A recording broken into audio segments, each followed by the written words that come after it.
गोपाल सिंह एक रिटायर्ड अध्यापक है। सुबह 10 बजे तक वे एकदम स्वस्थ प्रतीत हो रहे थे। शाम के 7 बजते बजते तेज बुखार के साथ साथ वे सारे लक्षण दिखाई देने लगे जो एक कोरोना पॉजिटिव मरीज के अंदर दिखाई देते हैं। परिवार के सदस्यों के चेहरों पर खौफ साफ दिखाई पड़ रहा था। उनकी चारपाई घर के एक पुराने बड़े से बाहरी कमरे में डाल दी गई, जिसमें इनके पालतू कुत्ते मार्शल का बसेरा है। गोपाल जी कुछ साल पहले एक छोटा सा घायल पिल्ला सड़क से उठाकर लाए थे और अपने बच्चे की तरह उसे पाला और उसका नाम रख दिया मार्शल।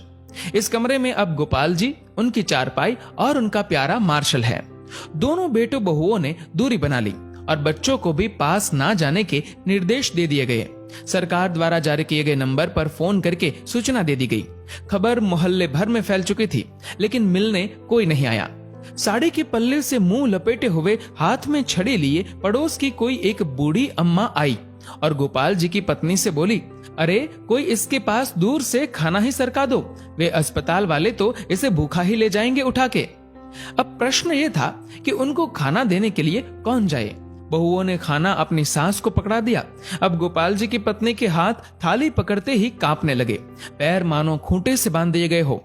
इतना देखकर वह पड़ोसन बोली, अरे तेरा तो पति है, तू भी किन ख्यालों में पड़ी है? मुंह बांध के चली जा और दूर से थाली सरका दे, वो अपने आप उठाकर खा लेगा। सारा वार्तालाप गोपाल जी चुपचाप सुन रहे थे। उनकी आंखें नम थी और कांपते होठों से उन्होंने कहा कि कोई मेरे पास ना आए तो बेहतर है, मुझे भूख भी नहीं है। इसी बीच एम्बुलेंस आ जाती है और गोपाल जी को एम्बुलेंस में बैठने के लिए बोला जाता है। गोपाल जी घर के दरवाजे पर आकर एक बार पलटकर अपने घर की तरफ देखते हैं। पोती पोते पहली मंजिल की खिड़की से मास्क लगाए दादा को निहारते हुए और उन बच्चों के पीछे सर पर पल्लू ओढ़े उनकी दोनों बहुएं दिखाई पड़ती है। घर के दरवाजे से हटकर बरामदे पर दोनों बेटे काफी दूर अपनी माँ के साथ खड़े थे। विचारों का तूफान गोपाल जी के अंदर उमड़ रहा था। उनकी पोती ने उनकी तरफ हाथ हिलाते हुए टाटा एवं बाय बाय कहा। एक क्षण को उन्हें लगा कि जैसे जिंदगी ने अलविदा कह दिया हो। गोपाल जी की आंखें लबलबा उठी। उन्होंने झुककर अपने घर की दहलीज को चूमा और एम्बुलेंस में जाकर बैठ गए। उनकी पत्नी ने तुरंत पानी से भरी बाल्टी घर की उस दहलीज पर डाल दी जिसको गोपाल जी चूमकर एम्बुलेंस में बैठे थे। इसे तिरस्कार कहो या मजबूरी, लेकिन यह दृश्य देखकर कुत्ता भी रो पड़ा और उसी एम्बुलेंस के पीछे पीछे हो लिया जो गोपाल जी को अस्पताल लेकर जा रही थी। गोपाल जी अस्पताल में 14 दिनों के ऑब्जर्वेशन पीरियड में रहे।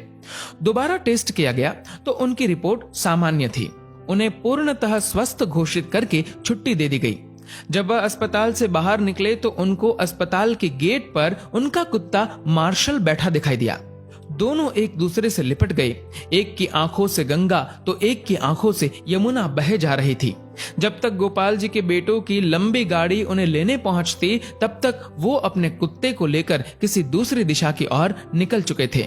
उसके बाद वो कभी दिखाई नहीं दिए। आज उनके फोटो के साथ उनकी गुमशुदगी की खबर छपी है। अखबार में लिखा है कि सूचना देने वाले को 40,000 का इनाम दिया जाएगा। 40,000। हाँ, पढ़कर ध्यान आया कि इतनी ही तो मासिक पेंशन आती थी उनकी, जिसको वो परिवार के ऊपर हंसते हंसते उड़ा दिया करते थे। एक बार आप गोपाल जी की जगह पर स्वयं को रखकर देखो। कल्पना करो कि इस कहानी में गोपाल जी का किरदार आप हो।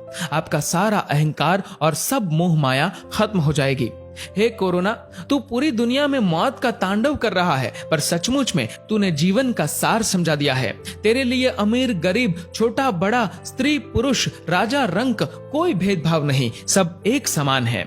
इसीलिए मैं आपसे निवेदन करता हूँ कि कुछ पुण्य कर्म कर लिया कीजिए। जीवन में कुछ नहीं है, कोई अपना नहीं है। जब तक स्वार्थ है तभी तक आपके सब है। जीवन एक सफर है, मौत उसकी मंजिल है। मोक्ष का द्वार कर्म है, यही सत्य है। दोस्तों, इस वीडियो को लेकर आपकी क्या राय है नीचे कमेंट करके जरूर बताइएगा। और अगर आपको ये वीडियो अच्छा लगा तो इस वीडियो को लाइक करिएगा, शेयर करिएगा ज्यादा से ज्यादा लोगों तक। और ऐसे ही और भी इंस्पिरेशनल वीडियोस के लिए सब्सक्राइब करें हमारे यूट्यूब चैनल को और फेसबुक पर फॉलो करें हमारे पेज को। धन्यवाद।